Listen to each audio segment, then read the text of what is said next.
parfaite ne lui empêche aucunement d'être un bon débatteur et un libre penseur. Jean-François Barry. Vendredi dernier, le gouvernement Legault a annoncé par la page Facebook du chantier du pont-tunnel Louis-Hippolyte Lafontaine que l'accès au covoiturage qu'on pouvait faire dans la voie réservée aux autobus allait être retiré. Évidemment, ça a soulevé l'ire de plusieurs automobilistes qui se servaient de cette voie-là. On va en parler avec Gilles Payet, qui est porte-parole du ministère des Transports. Bonjour, M. Payet. Hey, bonjour, M. Barry. Vous allez bien? Ben, très bien, vous-même. Ben oui, très bien. J'imagine que l'annonce qui a eu lieu un vendredi comme ça sur une page Facebook, c'est pas parce qu'on pensait que ça allait être mal reçu, c'est un hasard. Je comprends pas votre question, mais ce que je peux vous répondre, pourquoi c'est arrivé 2 jours avant les faits, c'est que ça pressait. Ouais, OK. Ça pressait de prendre cette décision-là parce que cette décision-là devait être prise pour des raisons de sécurité. On parle beaucoup de quelques personnes. Ouais, ce qui veut dire, quand vous regardez une carte, je ne sais pas si vous connaissez le secteur. Connaissez-vous le secteur un petit peu? J'habite sur la Rive-Sud, alors je le connais bien. Je vais régulièrement jouer au golf des îles, donc je suis dans ces travaux-là de façon assez régulière. Fait que quand vous revenez de Montréal, vous prenez la 25 Sud.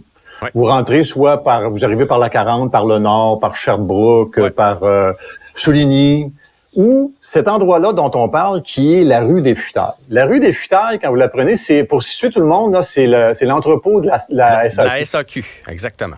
Oui, gros entrepôt. D'ailleurs, la rue des Futailles s'appelle Futailles à cause des Futailles.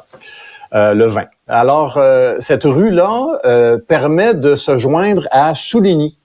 Souligny, qui est très, très connu, là, c'est un accès rapide. Au moment où on se parle, là, Jean-François, c'est 24 minutes d'attente pour aller prendre le tunnel par Souligny. C'est l'endroit le plus rapide. Oui. Donc, Souligny est déjà un bon choix. Et des Futailles est en fait une rue qui sert aux autobus depuis le mois de septembre, depuis 1 an presque. Et elle va joindre Souligny et ensuite arrive au tunnel. Ce qu'il y a de caractéristique et de spécial avec cet accès-là par des Futailles ou Souligny, comme je viens de le dire, c'est que c'est le dernier accès pour prendre la 25 Sud. Donc, c'est le plus proche du tunnel. Ouais. Tout le monde sait qu'il y a juste une voie dans le tunnel. Qu'est-ce qu'on fait si on a un problème, une ambulance, un camion de pompiers qui doit passer, un véhicule d'urgence? Il faut y donner le meilleur accès possible. On peut pas dire au camion de pompiers, prends la rue Sherbrooke, puis mets-toi en file, puis attends. Alors, c'est l'endroit spécifique où les véhicules d'urgence peuvent entrer dans le tunnel par des Futailles. Et pour vous visualiser encore, là, ce qui est important, c'est qu'il faut garder ça ouvert parce que c'est assez large, mais pas tant que ça. Fait que les autobus passent en ce moment, ça va bien. On avait permis le covoiturage qui ne l'était pas avant le mois de mars. Fait que depuis le mois de mars, il y a du covoiturage.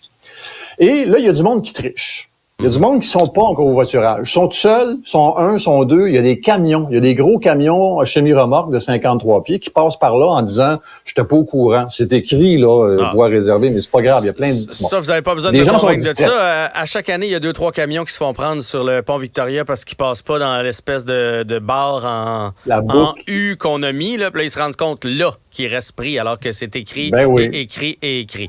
Mais je comprends Les gens sont distraits. Bon, alors ça, c'est le contexte. OK. Alors, ça, c'est le contexte. Alors, le contexte dit qu'on a mis de la police. Qu'est-ce que vous pensez? Le ministère surveille non-stop ou à peu près à 80% du temps. Il y a soit quelqu'un de du SPVM, il y a soit quelqu'un de la SQ, il y a soit quelqu'un de Contrôle routier Québec. On surveille 80% du temps depuis des mois. Et pour évidemment arrêter les gens qui n'ont pas d'affaires, là, qui font pas vraiment du covoiturage. Bon. Puis on donne des avertissements, puis on donne des contraventions. Mais à un moment donné, là, ça a augmenté depuis le mois de juillet. Il y a des journées, là, il y avait 200 personnes qui n'avaient pas d'affaires là.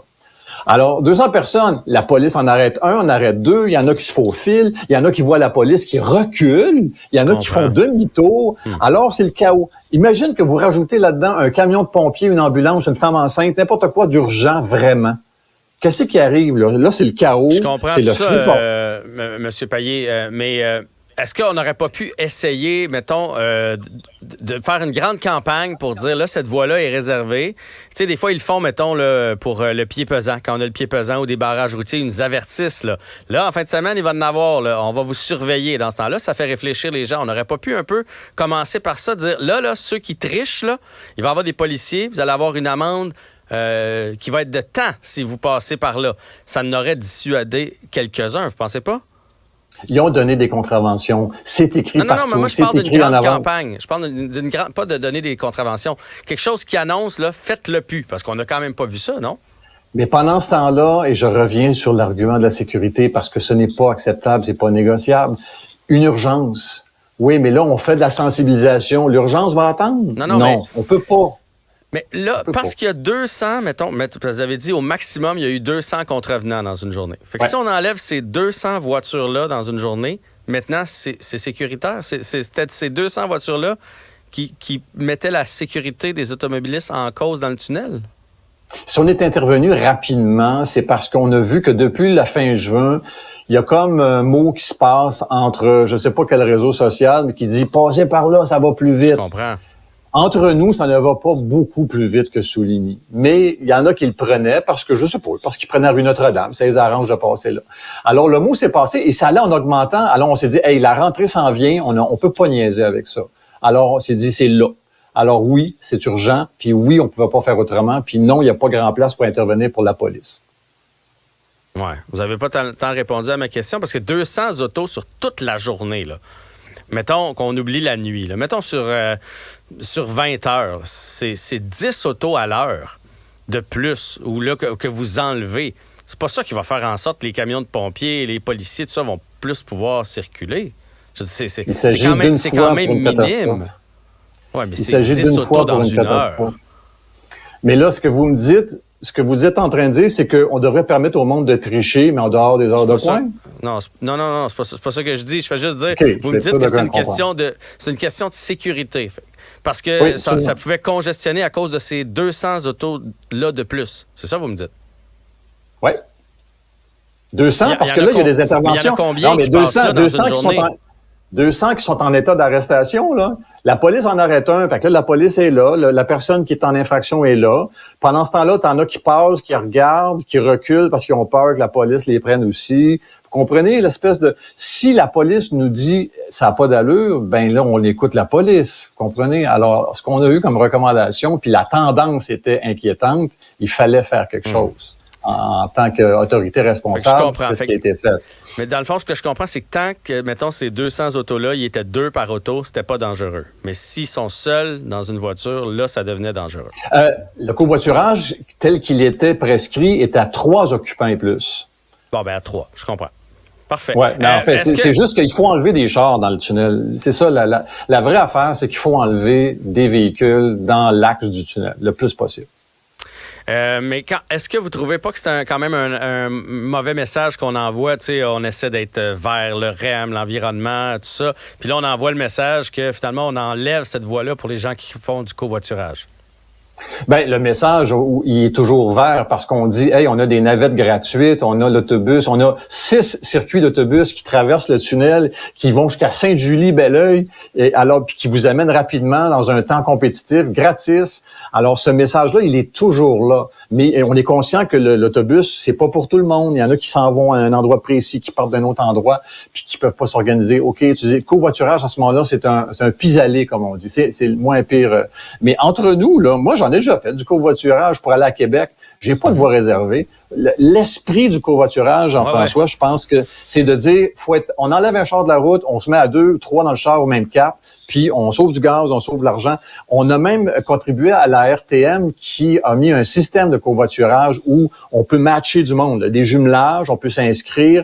Le système est commencé depuis le mois de mai et honnêtement, il n'y a pas encore beaucoup, c'est en croissance, là, il faut être honnête, mais il n'y a pas encore beaucoup de monde inscrit et d'ailleurs aucun pour le tunnel La Fontaine. Alors, ça vous dit un peu là que c'est des mentalités qui sont liées aux habitudes et les habitudes, c'est pas une chose qu'on change facilement dans la vie des gens. Je suis d'accord. Puis c'est pas avec ce genre de mesures-là qu'on va les changer non plus, par contre. Ben, le covoiturage, comme je vous dis, passer par Souligny, il va y avoir 2 minutes de différence. Dixon-Souligny, c'est probablement aussi rapide que des futailles. C'est plus long en distance, mais probablement comparable en temps. Je vous l'ai dit en début d'entrevue. L'accès par Souligny, c'est le plus rapide au moment où on se parle. 30 minutes pour aller dans le tunnel. Des futailles, c'est pas un gain absolument fabuleux. Oui, on comprend là, que c'était le fun de pouvoir rentrer un petit peu plus vite, mais la sécurité, c'est trop lourd dans la balance. Faut pas niaiser avec ça. Puis ça, cette question de sécurité-là, dans le fond, on l'avait pas vu à la base. Quand on a mis cette voie de covoiturage-là, on s'était pas rendu compte que ça pouvait être problématique au niveau de la sécurité. Ce qu'on n'a pas vu, c'est qu'il y aurait autant de gens qui essaieraient de passer quand même s'ils sont pas 3 par véhicule. Alors, on s'est dit, OK, parfait, on va mettre de la police, ça va arrêter. On va mettre de la police, ça va se calmer. On va mettre de la police, ça va cesser. Ça allait en augmentant. Imagine, les gens passent devant la police, puis ils se faufilent, puis s'il semble que la police les a vus, ils font semblant qu'ils se sont trompés. Il y en a même qui disaient, mais moi, c'est mon GPS qui m'a dit de passer là. Hey, c'est écrit voie réservée, covoiturage seulement, et autobus. Fait que je comprends que les gens sont distraits, là, mais à un point où faut dire, tu sais, cette décision-là, là, elle n'a pas été prise vendredi matin, Jean-François, par des gens qui se sont dit, qu'est-ce qu'on pourrait faire pour nuire au monde? Ben voyons donc, c'est impossible. Ben non, ça, je comprends. Alors, c'est une longue réflexion qui est très, très sérieuse. Et pour être honnête, en toute transparence, puis ça, je pense que je l'ai dit nulle part, les gens avec qui on travaille, la RTM, ceux qui font la rénovation du tunnel de la Fontaine, ils ont dit, c'est peut-être pas la meilleure idée, faites pas ça. Le ministère a dit, hey, on est flexible. À la base de la créer ou de l'enlever? Oui, à la base de la mettre, de permettre le covoiturage. Il n'était pas là, le covoiturage, avant. Puis là, le ministère a dit, nous autres, le covoiturage, on fait la promotion de ça, on y croit, il faudrait peut-être essayer. Mais là, vous voyez, aujourd'hui, on se fait taper dessus parce qu'on a essayé quelque chose, puis qui n'a pas marché parce que quelque chose qu'on n'a pas vu venir, qu'on ne pouvait pas contrôler, qui est le comportement des gens. Merci beaucoup, M. Payet, pour ces explications. Bienvenue. Merci de nous avoir donné la chance de présenter notre point de vue. Bonne journée. Salut.